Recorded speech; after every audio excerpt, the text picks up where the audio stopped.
Sono arrivate oltre 100 candidature, nelle prossime ore faremo ovviamente il riepilogo, quindi penso che ci arriveremo a 150. Faremo un direttivo nei prossimi giorni per fare il punto della situazione, per organizzare anche la campagna elettorale. Inizia la parte forse più complicata, perché non sarà facile trovare poi i nomi per i candidati consiglieri.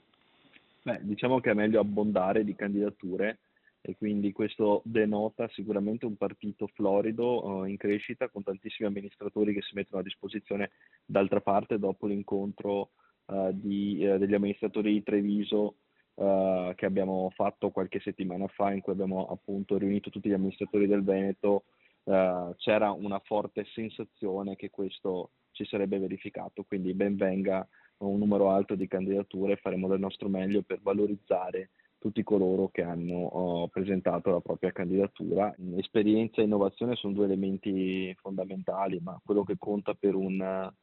candidato è sicuramente la qualità che sa esprimere, la capacità di fare da collegamento con il proprio territorio, con la propria realtà comunitaria e soprattutto lo spirito di servizio che è fondamentale per far politica. C'è una disaffezione alla politica molto alta e io credo che bisogna anche ascoltare un numero così alto di persone che non vanno a votare, cominciare a dimostrare con esempi concreti, anche da parte di candidati consiglieri, che la politica può portare un valore aggiunto ai cittadini e lo può fare con persone concrete che vengano dal mondo dell'amministrazione, che hanno voglia di mettersi a disposizione